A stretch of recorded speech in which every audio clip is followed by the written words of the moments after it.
Good news, Hyderabad ORR కి అతి చేరువలో విల్లాస్ APR ప్రాజెక్ట్స్. సార్ నమస్తే సార్. నమస్తే అండి. సుందర రెడ్డి గారు, ఫినాన్షియల్ ఇన్ఫ్లుయెన్సర్ పిఆర్ సుందర్ గారి పైన ఈ మధ్య కొన్ని వార్తలు వచ్చాయి. సెబీ ఆయన పైన కఠిన చర్యలు తీసుకోబోతోంది, సెబీ కొరడా జులిపించబోతోంది, పెద్ద ఎత్తున ఆయన పైన జరిమానా విధించారంటూ కూడా రకరకాల వార్తా కథనాలు వచ్చాయి కదా. ఏంటి అసలు ఏం జరిగిందంటారు వాస్తవంగా? రైట్. సో ఇండియాలో ఏదైనా ఫైనాన్షియల్ అడ్వైజ్ చేయాలంటే సెబీ రిజిస్ట్రేషన్ మ్యాండేటరీ అండి. సో బేసికల్గా మనం ఏదైనా ఫైనాన్షియల్ అడ్వైజ్ ఇలా స్టాక్స్ కావచ్చు, లేదా ఏదైనా మ్యూచువల్ ఫండ్స్ కానీ, లేకపోతే ఏదైనా సరే ఒక అడ్వైజ్ చేయాలి అంటే ఈ షుడ్ బి క్వాలిఫైడ్ అనమాట. సర్టిఫైడ్ అయి ఉండాలి. అది కూడా సెబీ దగ్గర రిజిస్ట్రేషన్ చేసుకోవాలి. మన వాళ్ళ నెంబర్ ఇస్తారు, రిజిస్ట్రేషన్ నెంబర్ ఇస్తారు. అది ఉన్న మాత్రమే అడ్వైజ్ చేయాలి. ఇండియా మొత్తం మీద ఇన్వెస్ట్మెంట్ అడ్వైజర్స్ అయితే జస్ట్ 800 మెంబర్స్ ఉన్నారండి ఇండియా మొత్తం మీద. బట్ మనం చూస్తే యూట్యూబ్ ఛానల్స్ కానీ, సోషల్ మీడియా కానీ కొన్ని వేలలో లక్షల్లో ఉంటాయండి. నిజం చెప్పాలంటే ఇండియాలో ట్రేడింగ్ చేసే వాళ్ళకన్నా అడ్వైజ్ చేసే వాళ్ళు చాలా ఎక్కువ మంది ఉంటారు. రైట్. ఈ ప్రాసెస్లో అందరూ మోరార్లెస్ పెయిడ్ సర్వీస్ రన్ చేస్తూ ఉంటారు. ఓకే. బట్ లైసెన్స్ లేకుండా పెయిడ్ సర్వీస్ చేయడం అనేది ఒక నేరం కాబట్టి సెబీ కంప్లైంట్ చేశారు ఎవరో. ఓకే. ఆ కంప్లైంట్ చేసినప్పుడు దాని మీద వాళ్ళు ఎంక్వైరీ బిగిన్ చేసినప్పుడు అర్థమైంది ఏంటంటే అతను వాళ్ళ దగ్గర రిజిస్ట్రేషన్ ఏం చేయకుండా అడ్వైజ్ చేసినట్టు ప్రూవ్ అయింది కాబట్టి ఎక్స్ప్లెనేషన్ కోసం అడిగారు. ఓకే. అంటే సెబీ నుంచి ఆథరైజ్డ్ సర్టిఫైడ్ పర్సన్ కాకుండా ఇలా చేస్తున్నారు. అడ్వైజ్ చేయకూడదు. నువ్వు ట్రైనింగ్ పెట్టుకోవచ్చు, కావాలంటే ట్రేడ్ చేసుకోవచ్చు, ఏదైనా చేయండి. బట్ అవతల దగ్గర నుంచి మనీ ఛార్జెస్ నువ్వు అడ్వైజ్ చేసేటప్పుడు మీకు ఆ ఏరియాలో సర్టిఫైడా కాదా నువ్వు ఉండాలి కంపల్సరీగా. సో ఇతను సెబీ రిజిస్ట్రేషన్ కాదు, ఎందుకంటే ఫస్ట్ ఆఫ్ ఆల్ అతను NRI, ఇండియన్ కాదు, సింగపూర్ సిటిజన్. రైట్. సో ఇండియాలో బర్త్ ప్లేస్ కాబట్టి అతను నాదే అన్న ఫీలింగ్తో ఉన్నారు. సెబీ దగ్గర పర్మిషన్ ఏం తీసుకోలేదు. ఫైనాన్షియల్ ఫీల్డ్లో ఉన్న దరిద్రం ఏంటంటే కస్టమర్స్ కూడా తెలుసు అవతల సర్టిఫైడ్ కాదని. రిలేషన్షిప్ పర్సనల్ అనుకుంటారు అంతే. వాళ్ళు హ్యాపీ, వీళ్ళు హ్యాపీ ఉండొచ్చు, ఉన్నంతకాలం మొత్తం ఎలాంటి రన్ అవుతూ ఉంటాయి. బట్ లీగల్గా అలాంటి మన క్వశ్చన్ చేసినప్పుడు నువ్వు రన్ చేయకూడదు, నువ్వు తీసుకోకూడదు అంతే. సో ఇప్పుడు ఆ కంప్లైంట్ వాళ్ళకి వచ్చింది కాబట్టి NRI ఉండి నువ్వు ఇక్కడ రన్ చేస్తున్నావు ఇక్కడ, అండ్ నీకు లైసెన్స్ లేదు కాబట్టి ఎక్స్ప్లెనేషన్ ఏంటని అడిగినప్పుడు ఏంటంటే అతను కోర్టు బయట సెటిల్మెంట్ చేసుకున్నాడు. అవును నేను చేసింది రాంగే, నేను అలా చేసి ఉండకూడదు, సెటిల్మెంట్ కాస్ట్ ఎంతో డిక్లేర్ చేయమన్నాడు. అప్పుడు ఆ అడ్వైజరీకి తీసుకుంది అతను 6 కోట్లు తీసుకున్నాడు అడ్వైజ్ చేసినందుకు అవతల కార్పొరేటివ్ ఫామ్, చిన్నదేం కాదు 6 కోట్లు. అది ప్లస్ సెబీకి పెనాల్టీ కింద 48 lakh కట్టాడు. కట్టేసిన తర్వాత 1 year డిపాజిట్ చేశారు మార్కెట్ నుంచి ట్రేడ్ చేయకుండా. ఇండియాలో ఎలాంటి ట్రేడ్ చేయడానికి లేదు next 1 year. Okay. That means ఇండియాలో ఎందుకు ఇంత న్యూస్ ఇంత వైరల్ అయింది అంటే ఇండియాలో first financial influencer PR Sundar అంటే ఆప్షన్ ట్రేడింగ్లో ఆల్మోస్ట్ పెద్ద గురువు ఆయన, అంతే అందరికీ తెలిసిన అతనే. ఓకే.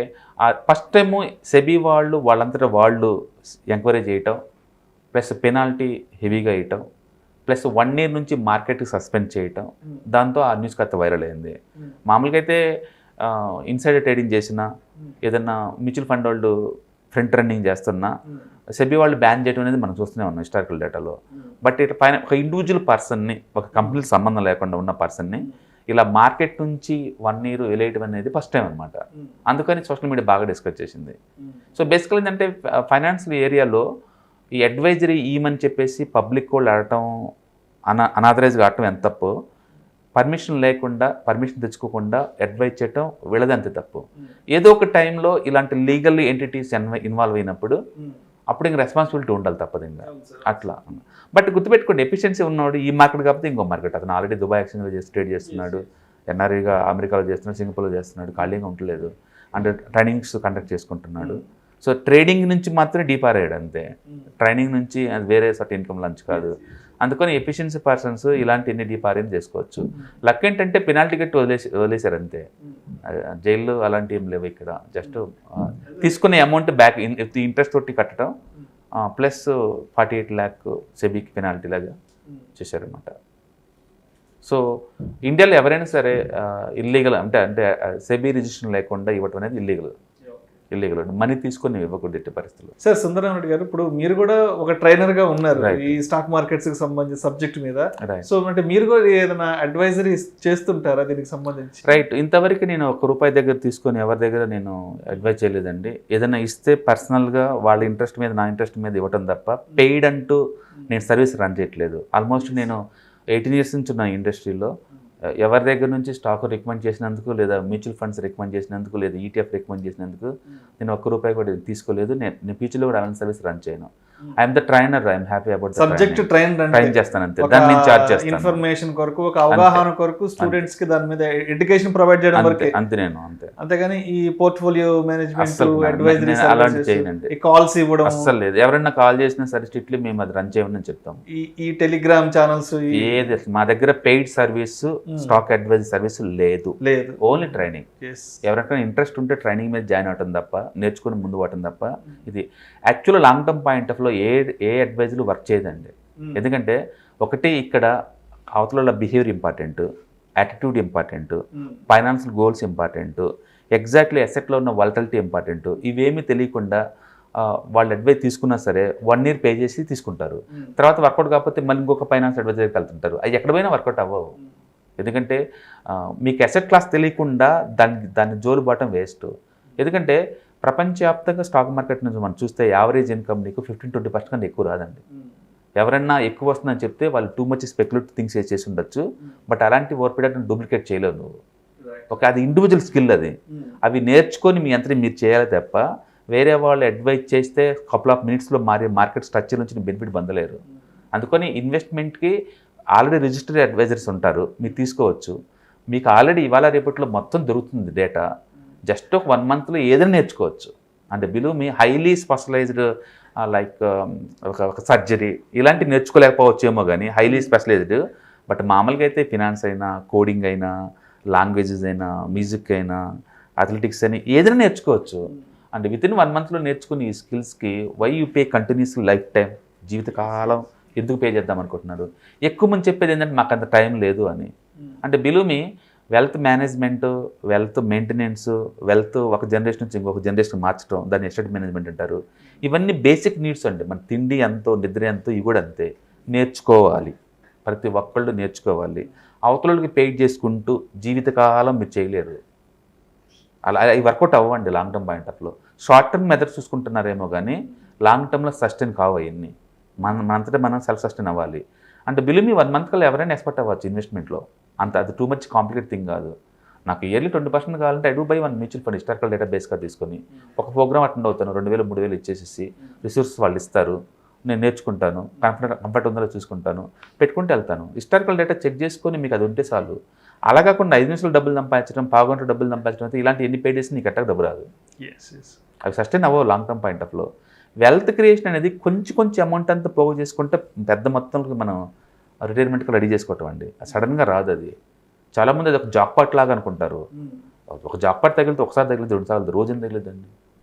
అందుకని మీకు ఇన్వెస్ట్మెంట్ నేర్చుకోవటం చాలా ఈజీ. ట్రేడింగ్ అది హార్డ్ కోర్ ప్రొఫెషన్. అది నేర్చుకోవాలంటే నేర్చుకోండి. పెయిడ్ రికమెండేషన్కి వెళ్ళి పొరపాటును కూడా తీసుకోమాకండి. వర్కౌట్ అవ్వదు, నేను గ్యారెంటీ ఇస్తాను. I do here in the 18 industries. అలా పెయిడ్ రికమెండ్ తీసుకొని రిచ్ అని ఒకళ్ళు చెప్పండి సొసైటీలో ఎవరు ఉండరు. అదేంటంటే షార్ట్కట్లో దాని మీద మనకు అది రానప్పుడు దాన్ని ఏదో ట్రై చేద్దామని చేసే టెంపరీ ఎఫర్ట్ అదంతే. లాంగ్ టర్మ్ సస్టైన్ అవ్వదండి. లాంగ్ టర్మ్ సస్టైన్ అవ్వదు. ఈవెన్ పిఎంఎస్ సర్వీస్ ఇండియాలో 100లో ఉన్నాయి. ఒక్కళ్ళని చూపించిన మోర్ దెన్ 25% జనరేట్ చేసేవాళ్ళు లాంగ్ టర్మ్ పాయింట్ ఆఫ్లో. 1 yearలో 100% రావచ్చు. ఈవెన్ మ్యూచువల్ ఫండ్లో కూడా 1 yearలో 100% వస్తాయి. క్వాంటో స్మాల్ క్యాప్ మ్యూచువల్ ఫండ్లు లాస్ట్ 2021లో ఇచ్చింది 200% ఇచ్చింది 1 yearలోనే. దాని అర్థం అది కంటిన్యూ అవుతుంది కాదు కదా. ఈ సంవత్సరం 25 ఇచ్చింది కదా. అంటే లాంగ్ టర్మ్ పాయింట్ ఆఫ్లో అన్ని డిస్కౌంట్ అవుతాయండి. లాస్ట్గా 20-25% మిగులుతుంది. అందుకని ఎవరికైతే ఫైనాన్షియల్గా ఎంపవర్మెంట్ కావాలో, ఫైనాన్షియల్ లిటరసీ కావాలో, వాళ్ళు రోజుకో అరగంట పావుగంట స్పెండ్ చేస్తే 1 monthలో ఎక్స్పర్ట్ అవ్వచ్చు. అది హైలీ స్పెషలైజ్ ఏదైతే ఖచ్చితంగా కాదు అంటే మీరు ట్రేడింగ్కి వద్దాం అనుకుంటే తప్ప. సో అవి బేసిక్ థింగ్స్. అవి ఇన్సూరెన్స్ 1 గంటలో నేర్చుకోవచ్చు మీరు. ట్యాక్సేషన్ సీఏ పక్కన కూర్చొని 2-3 గంటలు నేర్చుకోవచ్చు. ప్రతిదీ నేంటుంది ఎక్స్పర్టైజ్ లెవెల్ కాకపోవచ్చు, నేంటుంది బేసిక్ ఏంటి మనకు ఎలా యూజ్ అవుతుంది అంతే.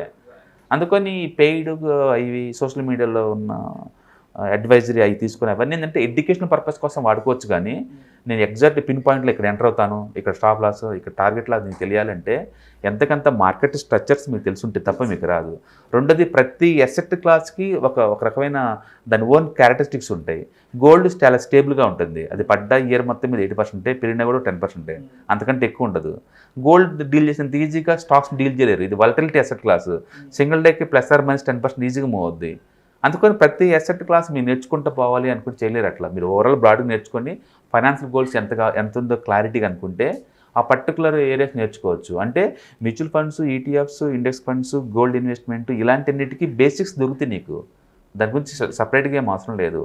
అలా కాకుండా స్టాకు ట్రేడింగ్ లాగా లేదా ఫ్యూచర్ అండ్ ఆప్షన్స్ అనుకోండి, అవి కొన్ని స్పెషలైజ్డ్ స్కిల్స్ అవి నేర్చుకొని మీరు చేసుకోవాలి తప్ప, డమ్మీ ట్రేడింగ్ చేసి అట్లా రావాలి తప్ప అడ్వైజర్ తీసుకొని వేరే వాళ్ళ దగ్గర నుంచి మీరు మనీ ఎప్పటికీ సంపాదించలేరు, నేను గ్యారంటీ ఇస్తాను. ఎందుకంటే నిరంతరం డైనమిక్గా మార్కెట్ మారుతూ ఉంటుంది. అప్పుడు మారినప్పుడు వెంటనే మీరు స్టాప్ లాస్ అది తీసుకుని వెళ్ళిపోవాలి కదా. అందుకని ఇన్వెస్ట్మెంట్ ఈజీ అండ్ ట్రేడింగ్ చాలా టఫ్. మీరు ఎవరైనా ట్రేడింగ్ చేసుకోవాలంటే ప్రొఫెషనల్ అవి తీసేయండి. ఇన్వెస్ట్మెంట్కి అయితే మీకు అడ్వైజరీ అవసరం లేదండి. అది ఇవాళ ఎంత 5G టెక్నాలజీ రన్ అవుతుంది ఈ రోజుల్లో, సోషల్ మీడియాలో బోల్డ్ అంత డేటా దొరుకుతుంది ఈ రోజుల్లో. Why go for paid recommendations, మీ దగ్గర దానికి ఆన్సర్ ఉండాలి. ఓకే, అందుకని ఈ ప్రొఫెషన్లో పర్టికులర్గా ఈ ఫినాన్స్ ఏరియాలో పెయిడ్ సర్వీస్ అనేది మామూలు విషయం. అండ్ 90% ఎవరికి ఇక్కడ పర్మిషన్లు ఉండవు. అది పర్మిషన్ తెచ్చుకోవటం పెద్ద కాంప్లికేట్ అని కాదు. తెచ్చుకొని ఎవ్రీ ఇయర్ రెన్యూవల్ ఎందుకులే అంటారు. అంతెందుకు సిట్స్ అండ్ ఫైనాన్స్ ఇండస్ట్రీ ఉంది, అది కూడా కంపల్సరీ సెబీ పర్మిషన్ కావాలి. ఇండియాలో ఎన్ని ఉంటాయి? 99% ఉండవు. బట్ అవి కూడా ఇల్లీగలే, అవి కూడా రన్ అవుతుంటాయి. ఎవరైనా కంప్లైంట్ చేశారనుకోండి, సెబీ వాళ్ళ మీద కూడా చర్య తీసుకుంటుంది. అంటే ఇక్కడ లీగల్ ఎంటిటీస్ లిబరల్గా ఉన్నాయి, కస్టమర్స్ లిబరల్గా ఉన్నారు, అండ్ అడ్వైజ్ చేసేవాళ్ళు లిబరల్గా ఉన్నారు. అందరు లిబరల్ కాబట్టి అట్లా నడుస్తుంది తప్ప ఒరిజినల్గా అది రెగ్యులేటరీ ఇండస్ట్రీ కాదు కాబట్టి అలా నడుస్తుంది. అఫీషియల్గా అయితే మాత్రం సెబీ పర్మిషన్ కంపల్సరీ. ఇండియాలో ఈక్విటీ రైజ్ చేద్దామన్నా, డెట్స్ రైజ్ చేద్దామన్నా SEBI permission compulsory. But unfortunately ఎవరు పట్టించుకోవట్లేదు, ఎవరు చూడలేదు. అది పిఆర్ చంద్ర గారు ఫస్ట్ ఫైనాన్షియల్ ఇన్ఫ్లుయెన్స్ కాబట్టి దానికి అంత పబ్లిసిటీ వచ్చింది తప్ప అదర్వైజ్ ఏం లేదండి. అంటే అడ్వైజరీ ఆయన ఫస్ట్ టైం కాదు, ఆయన లాస్ట్ టైం కాదు, కొన్ని వేల మంది అడ్వైజరీ ఇస్తున్నారు. బట్ అన్ఫార్చునేట్లీ సెబీ రిజిస్టర్ కాదు కాబట్టి అంత పెద్ద న్యూస్ అయింది. సో మొత్తానికి సుందర రామిరెడ్డి గారి వైపు నుంచి ఎటువంటి రికమెండేషన్స్ కానీ ఉండవు, ఎప్పటికీ ఉండవు. పోర్ట్ఫోలియో మేనేజ్మెంట్ సర్వీసెస్ కానీ ఇటువంటి సర్వీసెస్, ఇటువంటి సలహాలు, సూచనలు ఉండవు. కేవలం ఒక సబ్జెక్ట్ ఫ్యాకల్టీ, సబ్జెక్ట్ టీచర్ మాత్రమే. అంతవరకు. థ్యాంక్ యూ సో మచ్ సుందర రామిరెడ్డి గారు.